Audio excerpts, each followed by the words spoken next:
All right, I will call the Wednesday, October 9th, 2024 meeting of the Fire Station Building Committee to order. We're meeting in room 120 of Town Hall, also available by Zoom. I'll take roll call attendance. We do have one member who's remote, Aaron Hunt.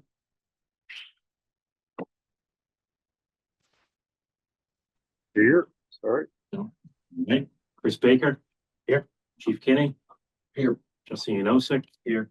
Todd Lindmark. Present. Justin Casanova Davis. Here. Kevin Champagne present. All right, first agenda item is public comment. Is there anyone from the public? All right, so we'll skip right to the OPM report. Steve, I'll turn it over to you.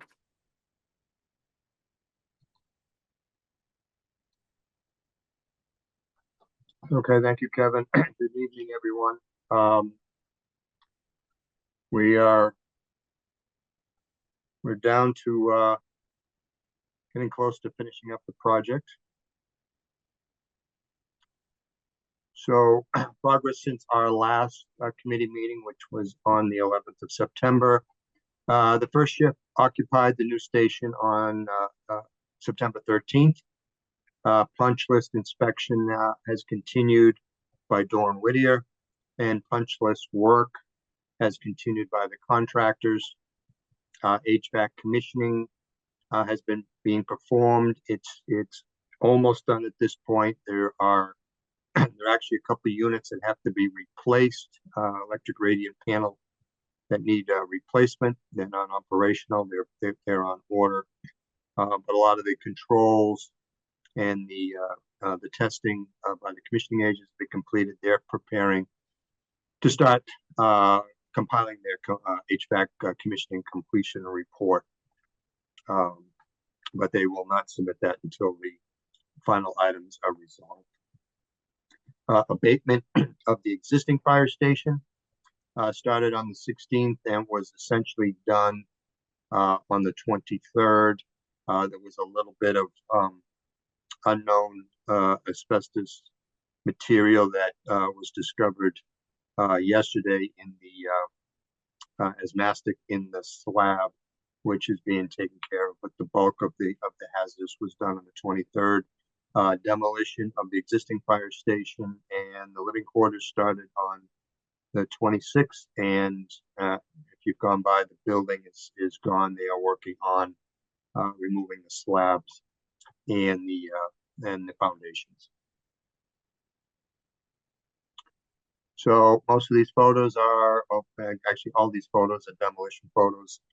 First photo is the start of demolition, which is on the 1st when they were actually doing the demolition, and a few days of preparation before that. They did start with the 1966 Bay. Next photo, same. This was in the morning, and they're, as you can see, they're taking off the roof, the walls, and they were hosing down the dust to make sure we had dust control. The next day, it's a view from the second floor of the new building, as at this point most of the 1966 building was down, and the operator was separating his material into various piles. That is definitely a guy that was having fun with his work. Yeah, just another view of the status of the demolition on the 2nd, and various trucks being loaded out with in this case is masonry material. The 3rd, they were getting into the 1985 building up at the front, and also on the 3rd, most of the 1985 section of the building has been complete. A lot of wood in that section. The 4th, they started taking apart the living quarters to everybody's happiness. 7th, they're loading out some of the ACM demolition material in a lined trailer dump. And then yesterday, sort of a view of the building without the old building in front of it. And this is just another view, excuse me, from earlier today, showing where the old fire station was, and the view of the clear view now of the new fire station. Any questions on progress? So moving on, No, I was just saying, doesn't look like any questions. okay. Steve, can you Step send? will look ahead. The contract is going to continue their punch list work. They've got owner training that has started and is continuing. Transfer of attic stock from the various trades, O&Ms, as-built, and warranty submission, where the warranty date is going to be September 13th. And there'll be a minimum of a year and in some cases, extended warranties. And they're going to complete the demolition of the old station, including the slab and the foundation.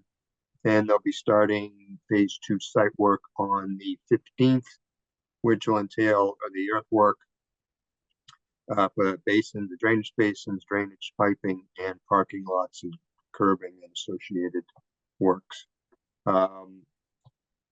We also have to complete the audiovisual installation.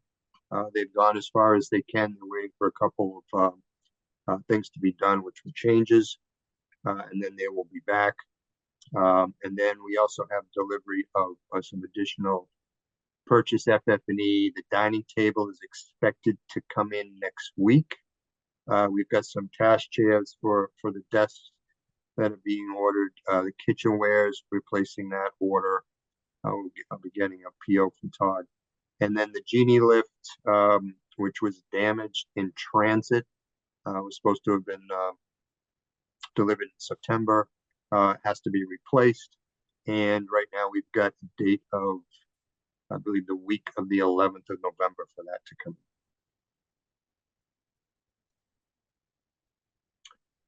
Other issues, Castagna is now through August, about 91.9%, almost 92% complete with the entire project. As was mentioned at the start of the meeting, the fire station is holding their open house on this coming Saturday, the 12th. Also, as I mentioned, we had some unknown asbestos-containing materials discovered at the foundation perimeter and some slab expansion joints, which is being removed and separated from the slab and foundations that are not contaminated, so we don't have a larger pile of contaminated material, and that will be shipped out as ACM.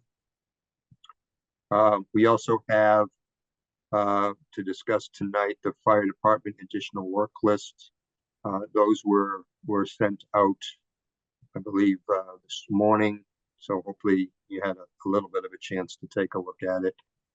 Some of the items are going to require additional architect or engineering design service costs, and we wanted to really review the list, not for cost at this point, but just to put a priority on which ones we want to proceed to get to pricing. Some of them we're going to definitely have to do. Others, there can be some discussion, and I know the chief will have input on all of that. I do have them listed here. There's 21 items. Kevin, you want me to start getting into them right now? So, yeah, just to give a little background, I think these are, and maybe the chief can speak to this, or I don't know who would speak to each item, but these are items I think that have come up as the building is being closed out that you would like to have done, or it sounds like some of them need to be done. So maybe we can go through these one at a time, give an explanation of what they are, and if it's something that really needs to be done, or if it's something that wants to be done, and maybe we can kind of separate those into two buckets. As Steve mentioned, the ones with double asterisks would require some level of sketch to be prepared by Doran Whittier or their consultants. So even to get a cost from the contractor, we would incur some design cost to get that. So ultimately, like for instance, item number 7, if we ask to get a number for it, Dora Whittier will need some fee to put together a sketch to get the number. So even if we ultimately say we don't want to move forward with it, there'll still be some cost incurred for design. So if I can just add to this too, you know, there's two issues. One is this happens on every project. An owner moves in, whether it's a school, fire station, police station, you know, your office is where you work. And there are little things that, hey, you know, can we do this? Can we do that? So that this is a normal part of the process. I'll also say that we intentionally held these off because some of these are going to be pretty minor in terms of what they cost. We intentionally held these off during the project because the contractor was so close to finishing that he had basically requested, and Steve obviously was requesting the same thing. No more changes, no more added work until we get moved in. Because none of the subcontractors would then have an excuse not to finish. You know what I mean? So some of these things have been out there for a few months. And our intention was to let Castagna finish the contract work, not to give any of their trades any excuse not to finish. And then we would bring this to everybody's attention. So that's just something I think, you know, you should know. I took a stab at trying to put these into an order of priority. From the highest priority is one to the lowest. I know some of them could move around a little bit. You know, Chief has some obviously input on what his priority should be, but I did take an attempt at that. So getting into it, the first one, it's a little unfortunate. We did get delivery of an SCBA washer. It is 1/4 of an inch wider than the 2 door frames that it has to go through.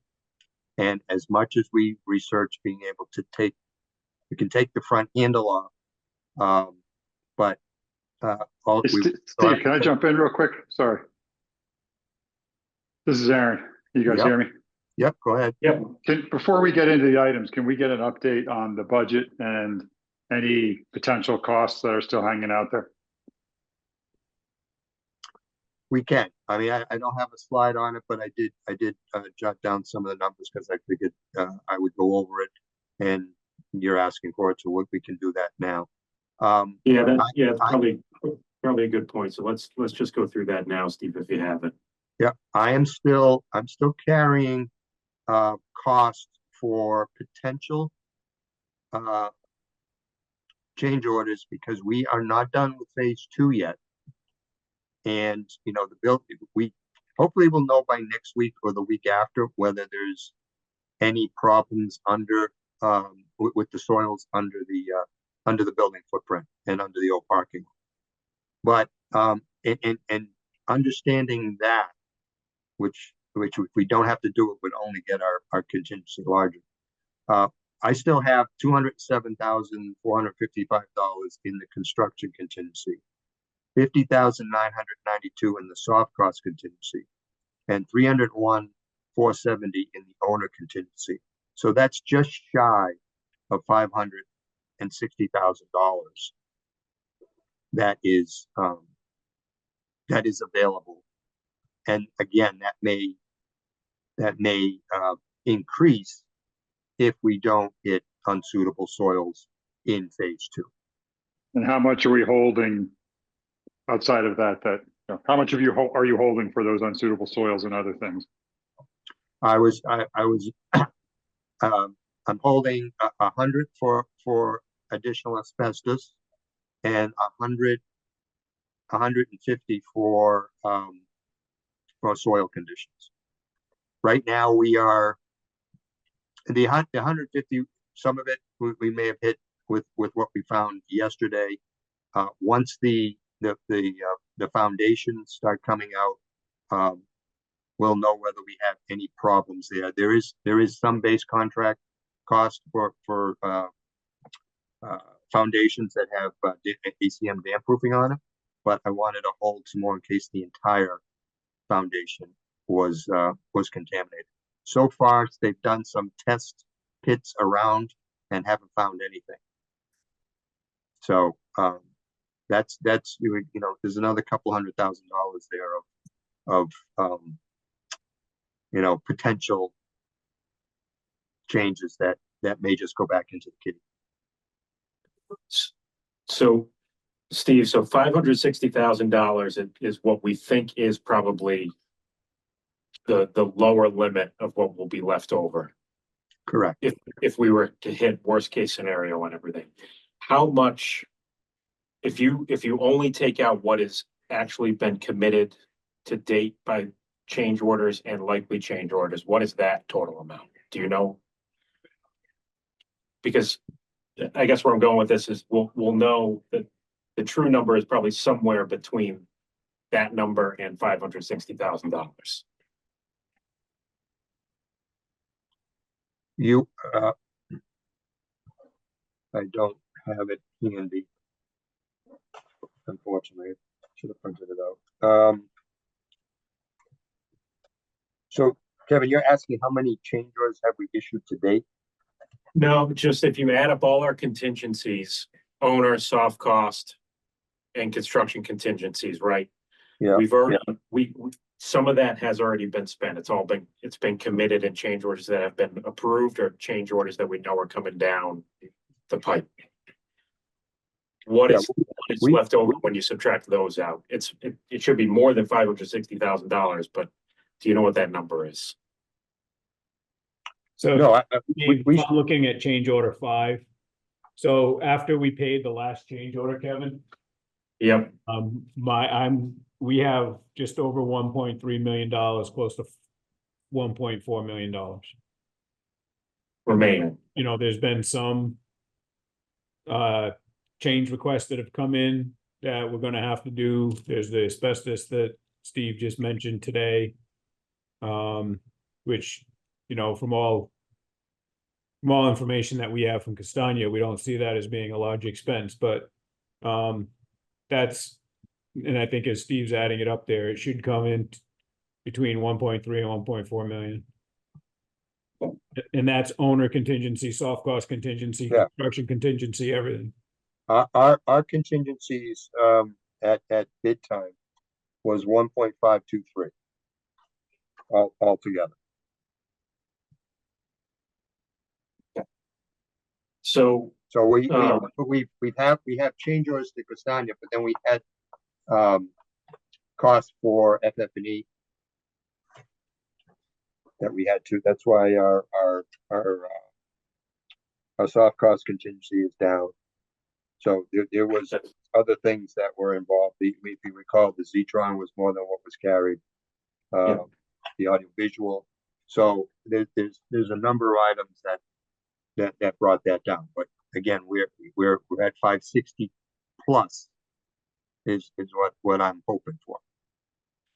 Yeah, what I'm getting at is that with everything that's been committed to date, we're about 1.3 to 1.4 million remaining. If we hit all worst case scenarios that you have estimated, we're closer to 560. The reality is probably we're somewhere between those two numbers. Right? Is that fair to say? Yes, sure. Yeah. Does that answer your question, Aaron?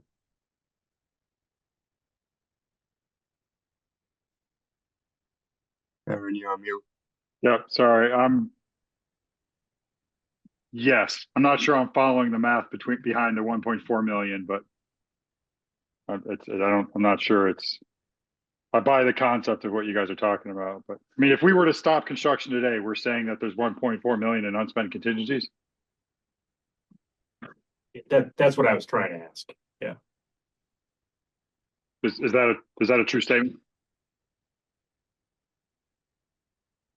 I think the number is between 1.3 and yes, it's between 1.3 and 1.4, as Steve said. There's some minor things that are coming in from Pro AV and from some other vendors, the whole Comcast thing. So we're between 1.3 and 1.4. If you guys shut everything down and didn't cut an extra check and just paid Castagna in full for what they've done to date, it would be, let's say, so it's 1.3 million. Let's just say 1.3 million. So somewhere between, if there are additional change orders for asbestos removal, ledge, on, and then any of these items. Or, well, no, these items aside. We'd end up somewhere between 1.3 million and 560,000. Correct. I think the job is in good shape. If we want to get to the bottom line. Yeah. I think. I mean, the idea was not to spend everything, of course. Sure. I think to Aaron's point, just to get a picture of what we have left before we start talking about these items is good. So. Yeah, these items are not going to eat this amount up by any means.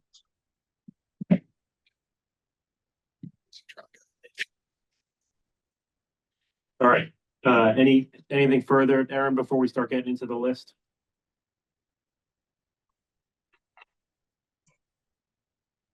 Oh, sorry. I keep putting my phone down. You guys keep asking me questions. Sorry. I'm good. Thanks. Okay.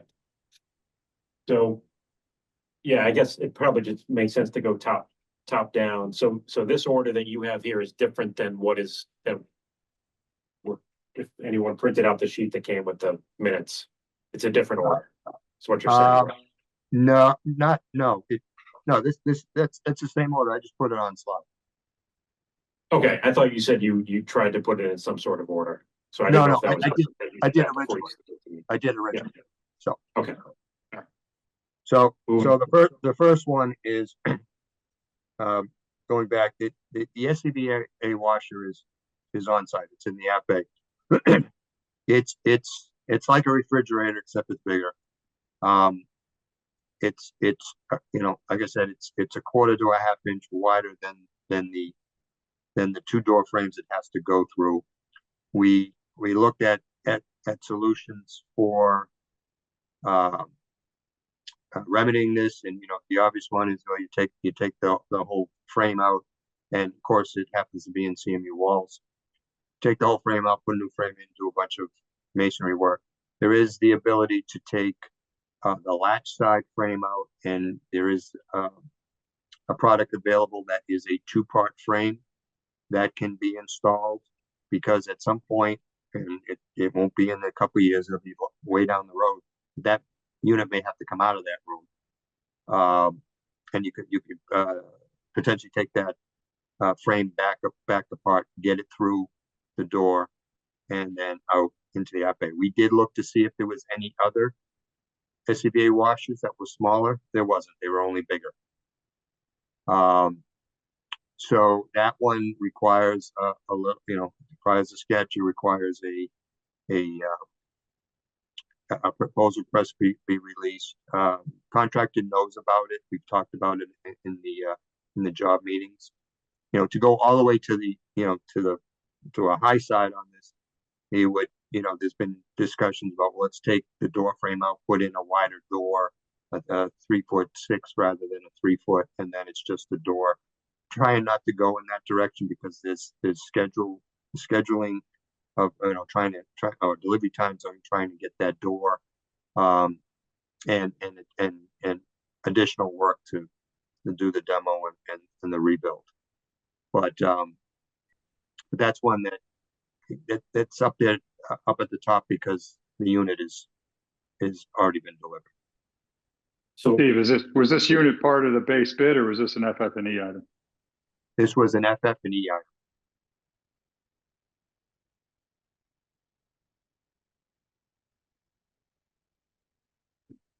It's one of the items that we went over, like, I don't know how many meetings ago, that the chief brought up, that you know, we had a price from fire equipment, and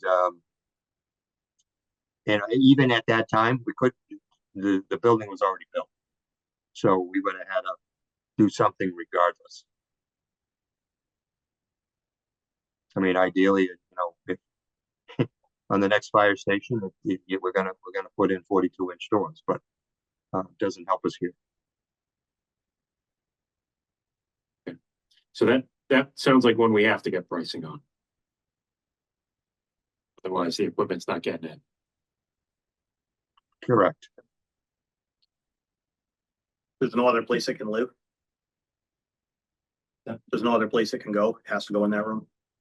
We looked at it, we looked at putting it in the hose storage, but it requires utilities. And all the utilities are where it's being located, Justin, is where the extractor units are in the drying rack. Right. Yeah, just, it might be easier to just take the SCBA's right off the apparatus and keep them on the main floor somewhere. Put them right in the thing instead of dragging them into another room. Yeah, we actually talked about that, and the issue with that is that the cost is probably gonna be even more because you have to do plumbing, electrical, and everything else where it's supposed to go, it's already ready. It's ready once, all you gotta do is get it in there and plug it in, it's ready, like it's not a.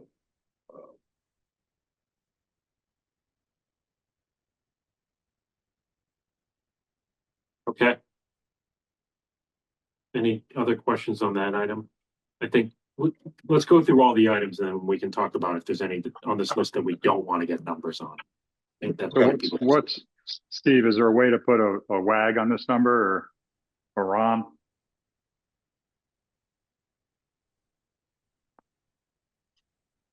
We have not, no. Yeah, so I think, so one of the methods, Aaron, that we were talking about doing was possibly cutting out the steel frame and putting a different frame in that's actually removable for the future. So it's kind of a removable metal steel frame. And, just looking at the pricing online, which, that doesn't really mean anything when you're getting these things through these subcontractors and the GC and all the mock-up and prevailing wage and everything. So these frames go for a few $1,000s, depending on the throat, depending on what we're doing. So I just want to round up, be conservative. So let's say it's $5,000 a frame between buying the frame and getting it installed and then painting it. So we have 2 frames that we have to do. We're definitely looking to reuse the door. So essentially, Steve, correct me if I'm wrong, but this would, the WAG you're looking for, I would say would be up to 10 grand. Steve, does that sound reasonable? You probably have more of an idea than I do. Yeah, it should be. I mean, it's unfortunately, it's in a finished building. There's cleanup and so forth to go. But if you're looking for a guess, it's probably in that, because there are 2 frames. It's not 1. Yeah, I think, understood. I mean, any of these we're gonna have to get formal numbers on. I think it's just order of magnitude. So we're talking 10 grand, not 50 grand. Right, something along those lines. Yes.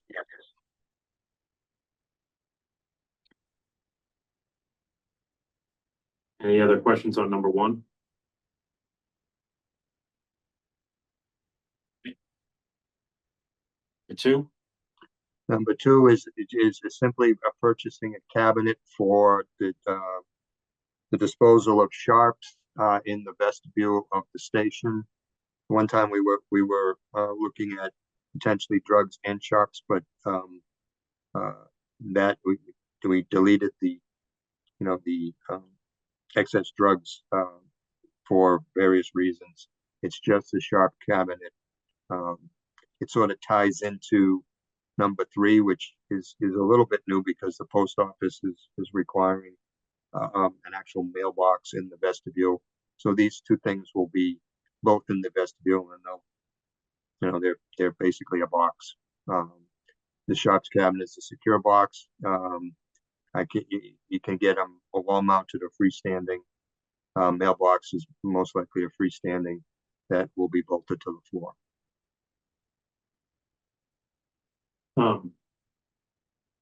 My quick question is, what is the sharps container that I gave to you all that we found way back when, but that I gave you all again, that is there a need for fees for architects engineering? Because it's a standalone, like it comes how it comes. Like there's no, there's no engineering that's required other than just we buy the thing and put it in there. Like, Yeah, we don't, that's- we're not gonna charge you anything for that. I'm sorry, Steve. Okay. You know, we don't, there's no cost. Like it should be like $100. Is that, Well, That's no, for- the Sharps cabinet's a little bit more than that. I believe it was in the $500 range. I think the mailbox was $450 or something, but you know, it's what it, when I'd say mailbox, it's not like a mailbox you have inside your house. It can take packages and letters. So so, Ron, I'm assuming that that would not apply to the mailbox either. Yeah, if we spend an hour, we spend an hour. We're not charging you for that one either. Sorry, Steve. I mean, yeah, it's not a through the wall type of thing. This is just sits on the floor. Yeah. Steve, are we saying that this is required? Well, and Chief, you can speak to this, but you did have a Sharps disposal system in the existing station, but this is a little bit more refined. And the mailbox that came from the postmaster. Yeah, we currently do sharps. We take sharps, but right now, every time somebody shows up with them, we have to take them. Then we throw them in we have a company that comes out that gives us the red bags and boxes. The objective with this is to eliminate us having to be physically present. They can just walk in the vestibule, drop their sharps in the proper receptacle, and it be no risk to anyone. What we had happen in the past is people bringing sharps and just leaving them sitting in the vestibule when we weren't there, which is that's something I don't want to do. So I did go away from the drug box, which was something that was talked about early on, because I don't want to have the responsibility whatsoever of dealing with that or that liability. The sharps container situation is something that's been established and been done before I got here. So it's just a continuation, but an enhancement of service that takes away any or limits. Actually, it takes away any liability from us, because if you break into the cabinet, then that's your. But we won't have just baskets or gallon jugs of people's sharps and God knows what just sitting in the lobby, which, you know, was what was happening before. do we have any money left in the FF&E budget, or is that spent? Well, the FF&E budget was it trickled down to the soft cost contingency, and that was just shy of $51,000. So what I mean is, well, I guess what I'm asking is there a reason why we're sending these two through the contract? We don't just buy them, and I mean, is the fire department capable of installing them? This is a mix, Kevin. This is a mix of items that would go through Castagna, or items that would just be purchased. Got it. And we wouldn't order the mailbox or the Sharps cabinet through Castagna. It would just be purchased. The one item that may involve them is if it gets bolted to the floor, we would have them do that, but not necessarily purchasing the unit. And that's similar to a couple of these other ones, like the bollard covers. That's going to be owner furnished, because we got a price on that from the contractor that was outrageous. And well, subcontractor. So we said we would purchase those and give those to the contractor to slide over the bollards. I'm jumping ahead, but I'm just giving you an example. Okay. I'm not really looking to be in the bollard buying business, but I couldn't accept the price that came in. So bollard cover, not bollards. So then, if we say to move forward with 2 and 3, what are we getting numbers on then? Just to have Castagna install them? Well, you're going to get a number on what the mailbox costs and what the Sharps cabinet costs once it decided exactly which one we're going to do. And yeah, I mean, the idea of this was just to to say, are we gonna go forward to get pricing? Not what is the price? We don't have Yeah. that. So I know everybody wants to know how much it's gonna cost, and I hate throwing out guesses, because that'll bite me later on. But, the exercise here is that, are we gonna pursue pricing for all of these? And which ones, require, the architect or an engineer extra design services before they go, and in general, those would be going to the contract. So Steve, why don't we just go get the pricing and then have the conversation? Because it would cost money to get the pricing. So some of these will cost money to get the pricing, Aaron. So I guess So we could let's just get- focus, Yeah, focus so why on don't we those. just- Yeah. So that would so if we just get prices on everything, then the only ones we really need to discuss right now, if we want to move forward, because there'll be a Durham Whittier cost, This is a double asterisk. is 4, 7, 9, 10, 11, 13, 16, 18, and 19. Why don't we do that? Because then when we meet next, we'll have numbers on everything. Okay, so 2 and 3 are off.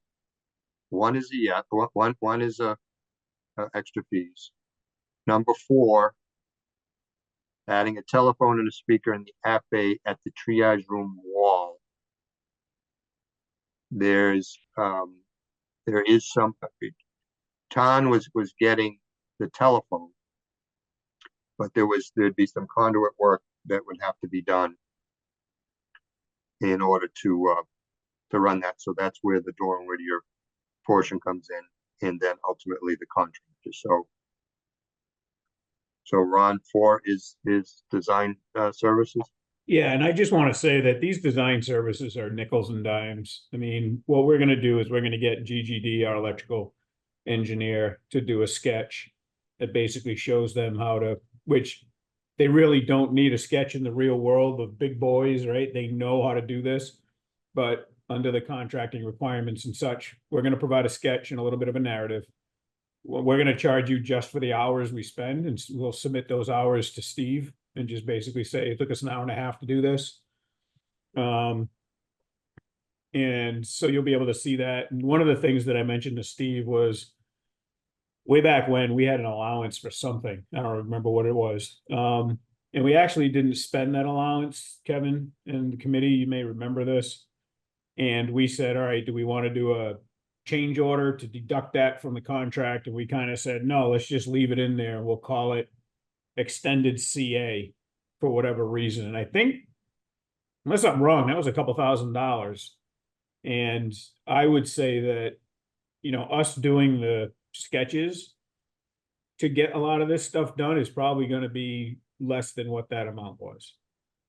So I don't, this isn't something where we're saying, hey, it's $4,000 to do these things. This is literally just, a couple hours worth of time, couple $100 each one of them. So if we count up all the items with the double asterisks, 1, 2, 3, 4, 5, 6, 7, 8, 9, 10. It'd be less than 10 grand. It'd be less than 7,500. It's not a lot. I like Steve, I don't like throwing numbers around, but I know you need a order of magnitude. I'm saying your fee to put together the sketches. Yeah, that's what I'm saying. None of this stuff is going to amount to more than $7,500. If you said you wanted a flat fee to do all this, I'd say give us $6,000. We'll do it all. Well, I was gonna say 5,000. Why don't we just offer whatever we say? Yeah, right. So now the negotiation starts. So do I hear $4? And it really just is some of this stuff, the wire management for the training desks, 2 hours, the picnic tables at the dining deck. If you want us to help select the tables, that's great. The chief goes out and does it themselves. There's no cost. Okay, let's just continue talking about just the double asterisk items, and then we can figure out if we just want you to move forward with all of them, or if there's any that cross off the list. Okay. So it would be good to know what that allowance is too.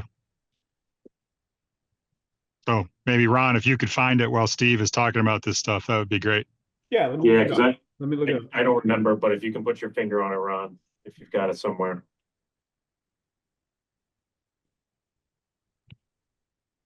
Steve, Number seven. I think, yeah, you went Number over, seven. you went over number 4, so number 7, I think.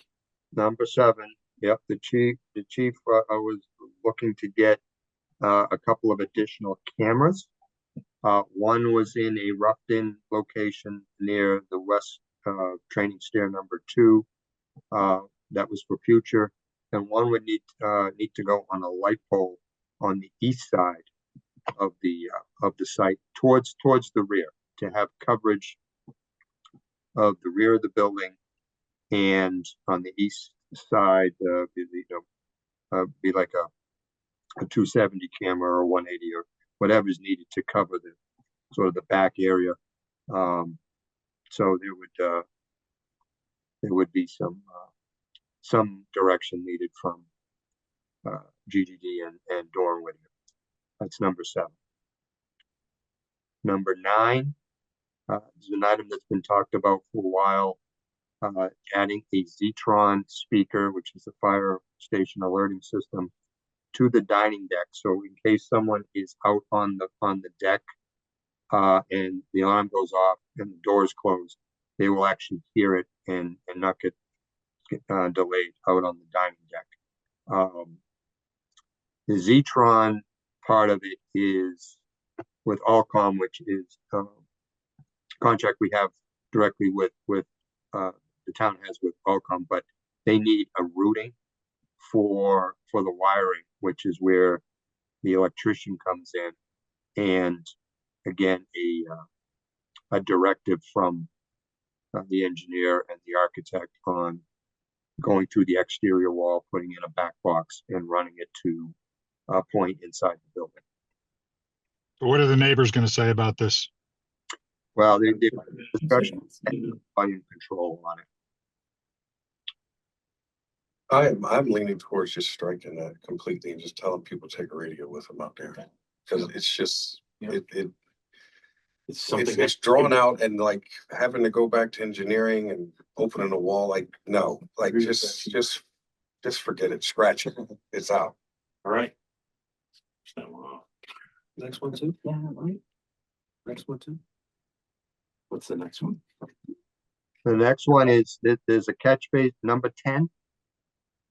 There's a catch basin on the east property line that connected to a drain manhole at the entrance to the old staff parking lot.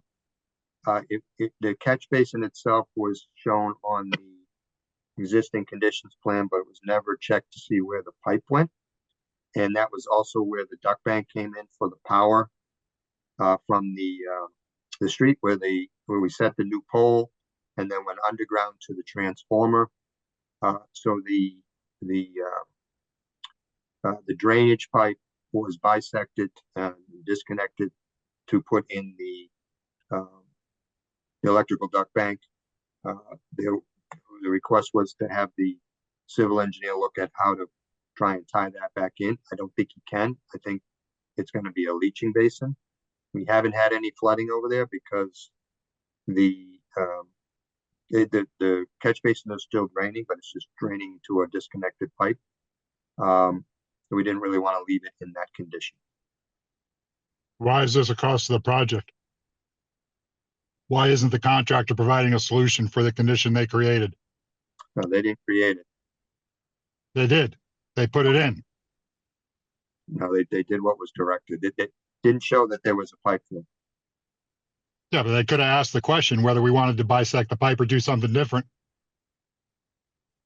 So I guess what we've discussed is that, because Aaron, you're correct. So, you know, if they had, and let's just play it through, right? So if they had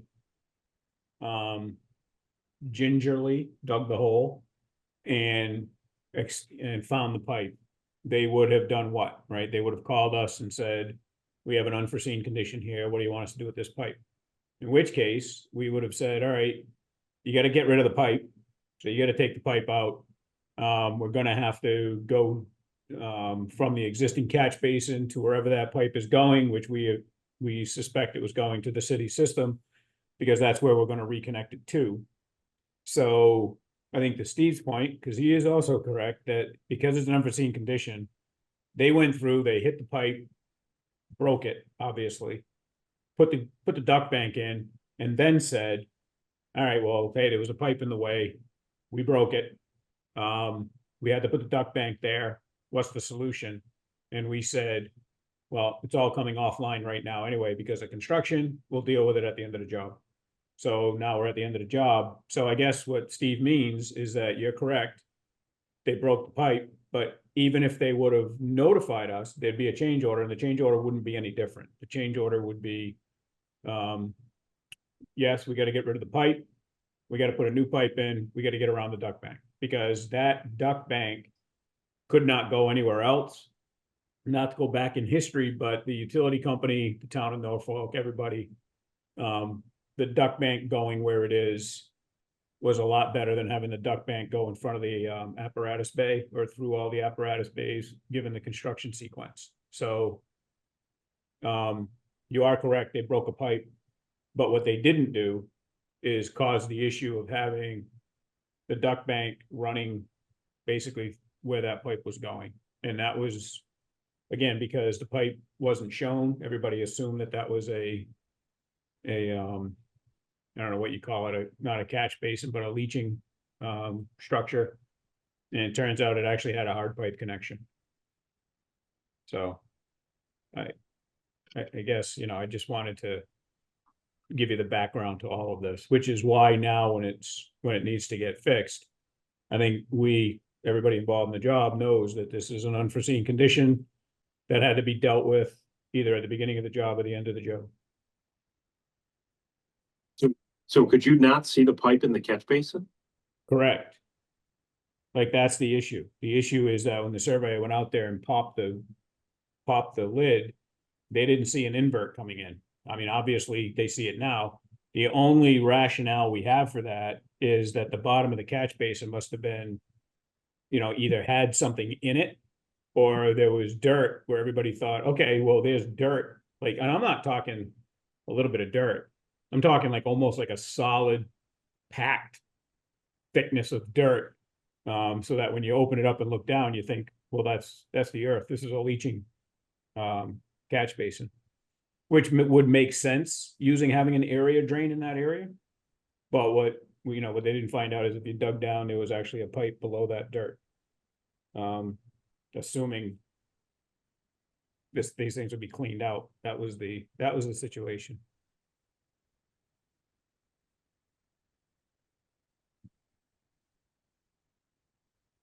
Sorry for the long-winded story, but that's the background. All right. Sounds like we can't delete that one. Are we gonna get pricing for reconnecting it and turning it into a leaching basin and just not having one there at all and sloping the area so it drains towards one that we already have planned? Yeah, we can definitely do that. We can ask them to do a couple different things. The only issue with the leaching, so obviously the planning board is going to have some say in this.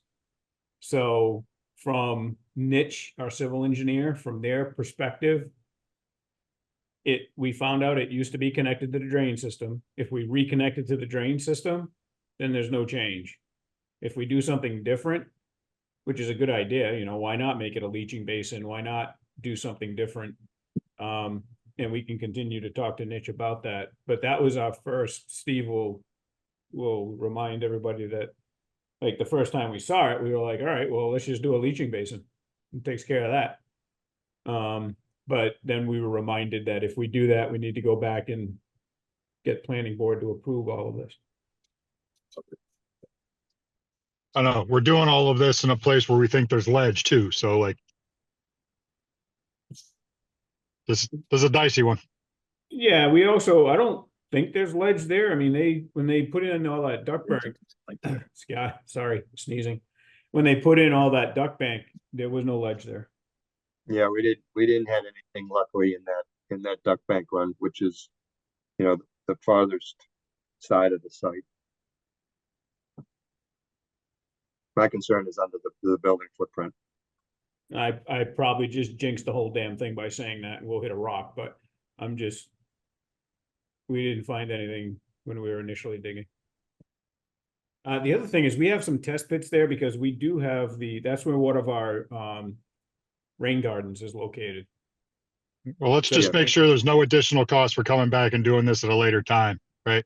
Yeah. I mean, we could have dealt with it at the time. We didn't, we put it off. I don't want to see, remobilization costs and all that stuff in there, No, so. they're all on site right now. The site work guy's gotta come back. All this drainage we're talking about, this is why we put it off till the end. Because all this drainage in that area where the old station was, the site work guy has a lot of drainage to install right now. So the thinking back then was they're doing all the drainage next fall, meaning the fall of 24. Let's just deal with it when they're doing all the drainage. Because to your point, we didn't want to pay an extra to have them come back to do it when they were doing it at the beginning. Yeah, this is full. It was fully in the phase 2 area, so that whole section was parking for the staff, the fire station staff. Yeah. Can you go back to number 4 and scratch it off the list too? No phone and speaker and app bay at triage. Like, it's Makes sense. That's what you might actually want. No, I mean, Where's the nearest telecom to that place? on the other side of the bay. Yeah, the explanation I got, Chief, from Tom was that there was concern about not having the ability to pick up the phone on the east side of the app bay and not hear it. So I think there's a phone in the triage room. I'm not mistaken, right? sure there should be, but that door will usually be closed. So, Yeah, but so I be guess it. it's So how you're gonna hear it. I'm walking there to grab the phone if you hear the phone ringing. Like having to run you conduits cross it and off. re-engineer stuff and all of that is not, to me, it's not worth it. Just not. Like, okay, put a speaker on the phone on the other side of the bay so it rings louder. I'd be willing to do that, but there's already a place where you can put a phone on that side of the building. I believe there's a phone in the training room too, right? Or there at least we could put one in there. There's jacks there. So Meeting room, yes. there's a jack in the triage room as well. I know that, even if the phone's not there. So there's options that would put a phone in closer proximity to that area. Just scrap it.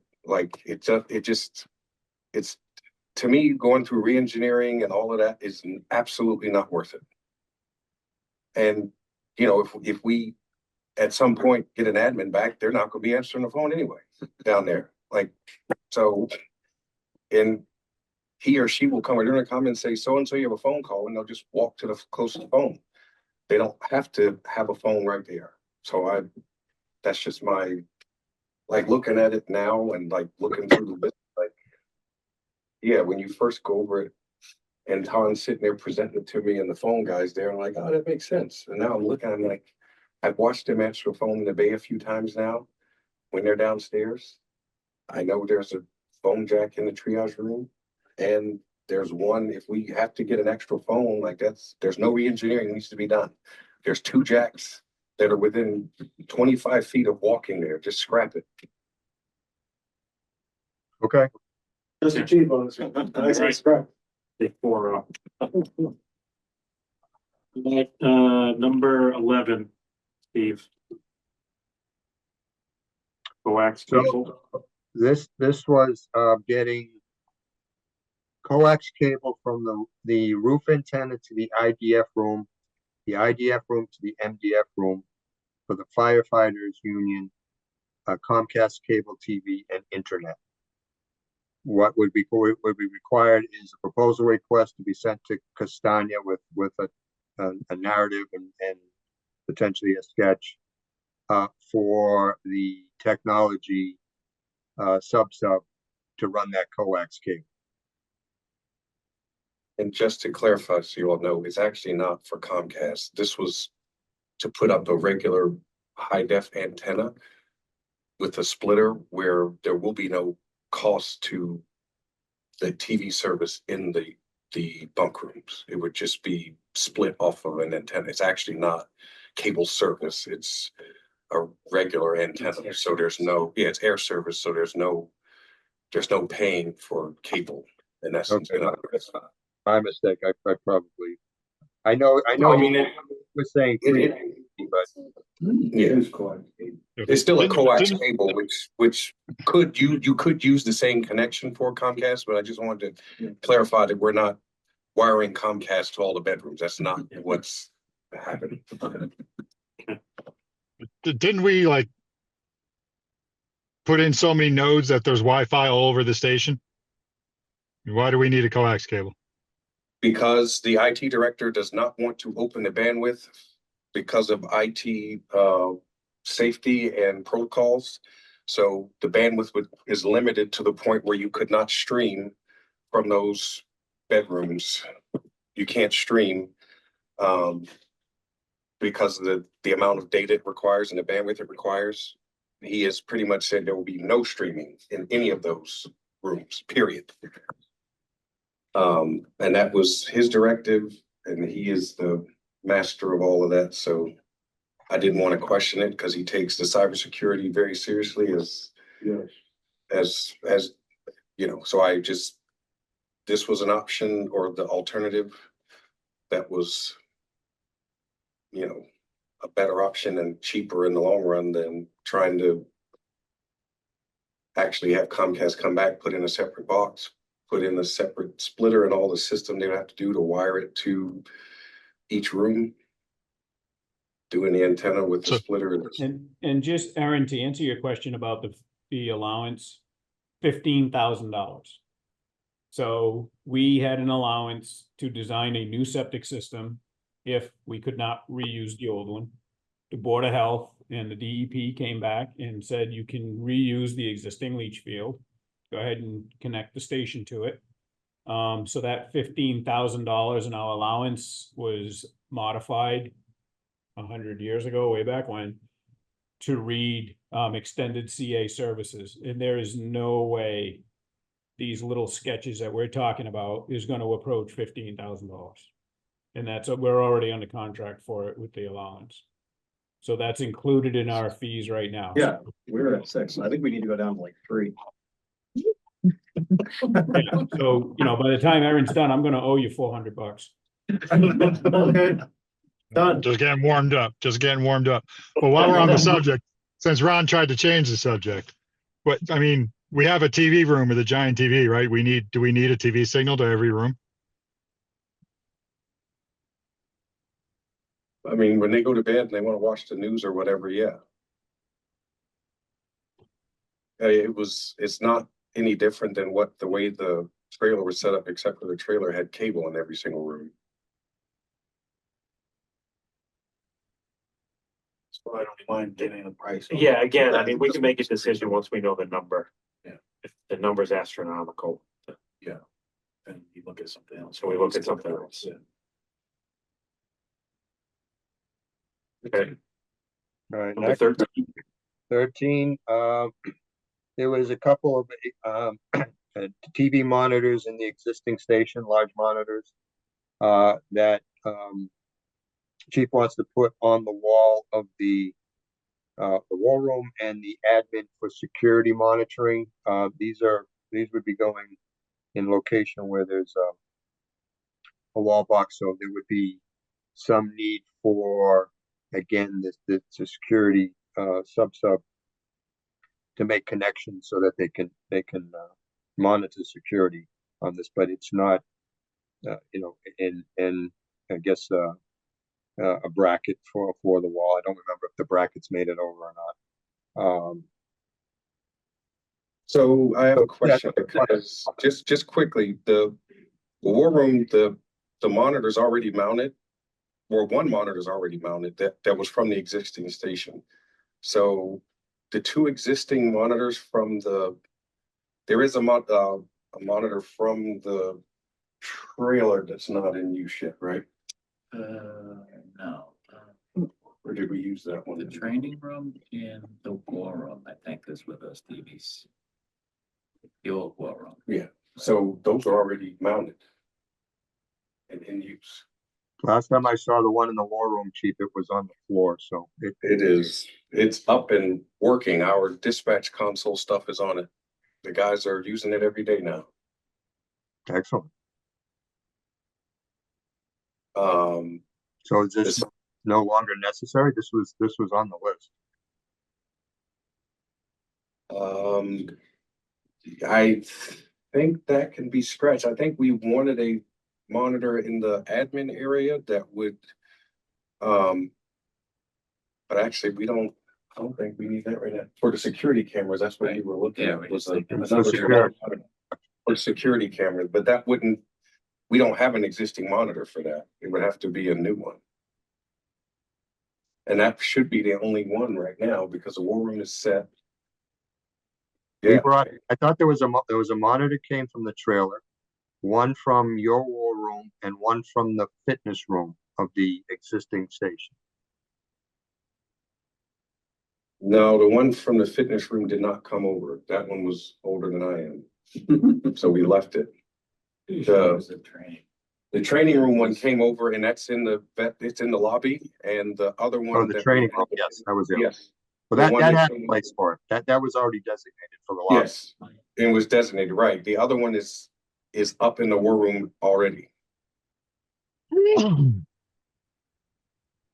So we need a new monitor for the admin then? That, yeah, it was just for the security cameras, but it's a small one, like honestly.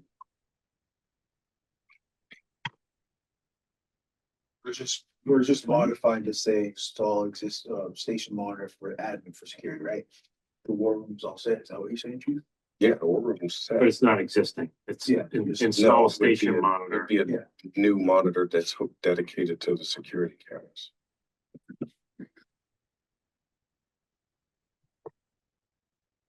So you're taking out war room and existing on that end.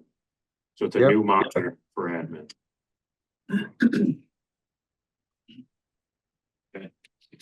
Okay, Number 16, Scratch it.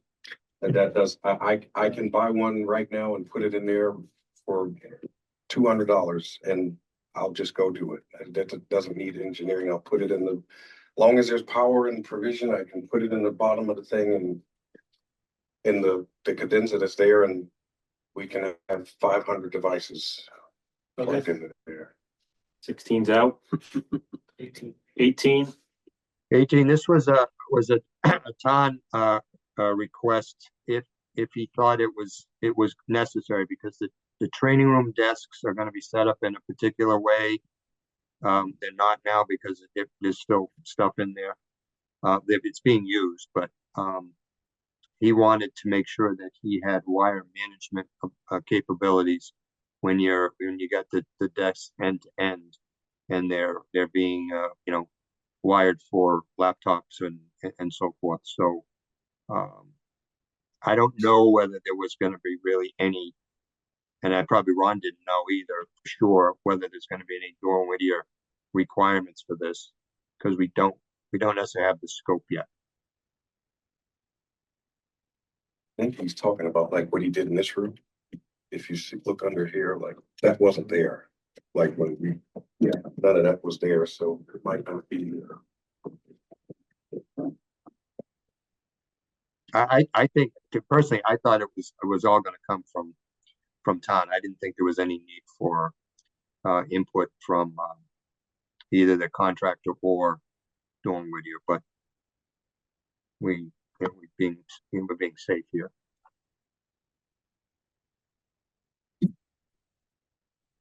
Yeah, I can work with Tom and just figure that out too.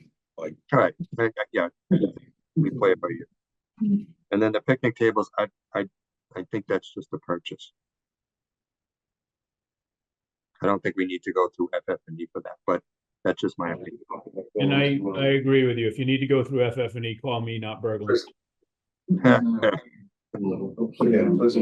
right, so we're taking 18 and 19 off this list because it doesn't need to go to Castagna or Dorn Whittier. Is that accurate? Okay. Sure. Yeah, they're right, that budget's a lot lower, Ron. Great.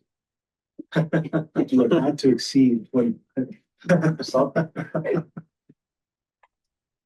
So then 20 and 21, I just happen to have costs for those because they were quotes. So I put them in. The chief is looking for three additional counter height stools for the kitchen.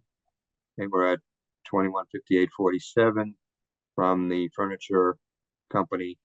And if we wanted chair mats under the office chairs, there was three options, and the range was from 743 to 925. Scratch it. We ain't doing it. I know Jack and I have been in our offices, we're in our offices all the time. The carpet or the commercial grade stuff that was selected, nothing. There's no prints, there's no nothing. I don't think there's a reason to. If I'm not mistaken, Berglund picked that and designed it so that we didn't have to have those plastic mats and stuff. Worrying about wear. And then on the flip side of that, they're tiles. So if they do happen to wear, we're not replacing a whole room of carpet. You're taking 2 or 3 tiles and plopping a new one in. So I don't think it's worth the expense at $740 per. Is that what No. you're saying? No, that's total. For 9 of them? It's different. I thought it was Yeah. 750. If it was gonna be $750 per, I'm like, nah, just scratch it. We're out. $60 a piece. Save on wear. like $60 a piece. Yeah, that's reasonable. Yeah, it was unreasonable. If it's $742 for 9 of them, then I'm okay. Number 21's back in. You gotta do the budget with chief. when he's like I this, just you know? crossed it out, chief. Back? We know that. The beauty of PowerPoint, we type back in. Okay. So, okay. So 4, 9, 16, 18, and 19 came off the list. And then we're gonna get, prices on the rest. Ron needs to put together something for 1, 7, 10, 11, and 13. Yes. Yep. Okay.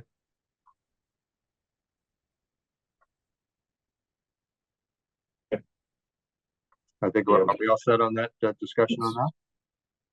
Yeah, I think we're good on that. All right, then the next item I have, which is sort of already went over a little bit, but the phase 2 schedule from Castagna. Yeah, an abatement at this point is basically done. The demolition of the building and the trailer. They're planning on demobilizing on Friday. Site work's going to start on Tuesday, and according to their schedule, they're going to be running that through the beginning of November. Essentially a month's worth of work there. Phase 1 punch list is ongoing through the end of October, and they had project closeout set at December 19th. But they are working on, because phase 1 has most of your closeout and O&M documentation, so that's all being worked on now. So that was a brief synopsis of their latest schedule update.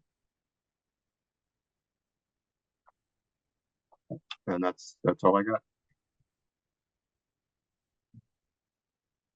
Any other discussion items from anyone? Right, our lone action item for the evening is approval of meeting minutes. Chris? I reviewed the meeting minutes for September 11th meeting, had no edits or comments, so I ask for motion to approve. So moved. Second. Okay, do a roll call vote. Aaron Hunt. Aye. Okay. Aye. Justin Unosik. Aye. Lindmark. Aye. Justin Casanova Davis. Aye. Kevin Champagne. Aye. Chris Baker. Aye. All right, it passed unanimously. One other question. What do you think about the open house? Not the open house, ribbon cutting it. We put that on the next. So, yeah, I guess we could put it as an agenda item for November. I don't think we're not gonna do it before that. Yeah, and the open house we're having, I kind of laid it out that No tours. No tours, there's no tours, no, like, it's almost completely strictly outdoors. Okay, we should decide maybe at the November meeting if we're gonna do it. Yeah. In the winter, now that the building's down, or if we just wait until the spring when. This might be a little easier. Okay. Okay, good point though. Yeah, we had my prevention and safe cab. Thank you. Was a little overzealous in releasing the information for open house. Yeah, that's what It kind got of out, query. got out ahead of Yeah. me or him's approval, and it was too late to draw it back, so. That's what I said. I saw it. I'm like, oh, there's an open house. Yeah, no, it just wasn't. I applaud him because he's doing a good job, staying ahead of stuff, doing stuff with the schools on it, but this one was a little jumping ahead of schedule a little bit, so. Okay. My kids are very excited. Yeah. Yes, So I'll ask for a motion to adjourn. before Oh, you I did not.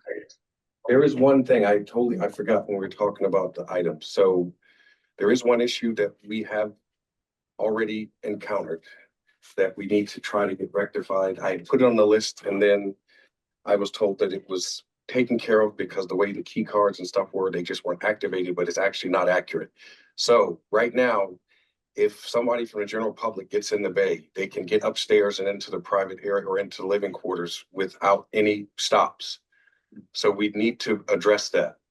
I don't know if it means, I think there's the company's coming tomorrow to look at it, and Doug is going to have them look at that, but I don't know if there's provision for that to work in that way. So it's happened already. We actually had somebody from general public just walk in the bay and actually mess up the training stair when it was being treated, because they didn't know, or actually they should have known because there's big X's and signs, but they walked right through it, tramped through it. And also Jack and I have been cold called like 4 times just with people walking in. I'm like, how on earth are you getting in here? Like, so they're figuring out that they can go through if the bay doors are open, or if they get in, like if they're finding a way, because otherwise they can't come up. Like you have to have a key card to get in to the stairs from the app bay, but that's the one weakness. There is a card reader there, but it doesn't do anything. Like it doesn't. And I was told that once they activate it or engage it, it would be fine. But then today found out that's not the case. So we have to figure out a way to secure that area or stair, because that is not something we want to have happening with the general public just trouncing upstairs into literally walking into the day room of the station. Chief, I talked to Doug about this at length when you first brought it up. And I don't understand how is that card reader not working at the base of the training stair in the app. They shouldn't be able to get in there. That was the whole purpose. It sounds like there's something that needs to be fixed. Yes, he told me today that, and that was what he originally thought is that once that is engaged, because right now, because of the contracts and everything being there, that's kind of set to be open. Yeah. So he did a little more digging, and he told me this afternoon that there is an emergency exit there, or that panic bar is there, and that there is a key in it. And that was what we thought, if that was activated, then what would happen is the only time that door would freely open without the key card, if you hit the panic hardware, is if there was an emergency. So in other words, if the building went into alarm, if there was a fire or something like that, it would automatically default so that you could go out of that being a means of egress. Otherwise, it would be secured and you need the key card. That's not how it's set up. He said once you activate or engage that panic hardware, it's just going to make an alarm go off anytime that door is held open longer than a few seconds, or when the panic hardware is hit. So it's not really stopping people from going up those stairs from inside the app bay. So I would just say that this isn't additional work. This is a punch list item that we need to figure out. So this is contract work. I mean, if there's a change order involved, it'll be because of whatever reason of a normal change order, but this isn't something that's a request as extra. That door needs to be secured from the app bay to the stair. That was the intent. We do have a card reader there. This could be a programming issue. This could be something that needs to get set up with the hardware. So we'll take care of that. That's part of the project. But what I wanted to say was, so it's come to Steve and I's attention that neither one of us have all the meeting minutes for these meetings. So is there a link that someone from the town can just send to us so we can download all the meeting minutes? Because if somebody ever asks me, what was discussed in June of 2024, I'm going to say, well, you have to go to the town and ask for public records. And so if you could, I'm sorry, I should have. Take care, Ed. Yeah. Thank you, Ron. Thank you. We'll send you an email tomorrow, Amanda. We'll just point you to the page. Yep, and then I can just download all the meeting minutes since we started. That would be awesome. Thank you. Okay. All right, now I'll ask for a motion to adjourn. So moved. Second. Aaron Hunt, Aye. Justin Casanova Davis. Aye. Paul Lindmark. Aye. Justin Yanosik. Aye. Chief Kinney. Aye. Chris Baker. Aye. Kevin Champagne. Aye. See you in November, or on Saturday. Good night. Thanks, So everyone. I Come there, Saturday.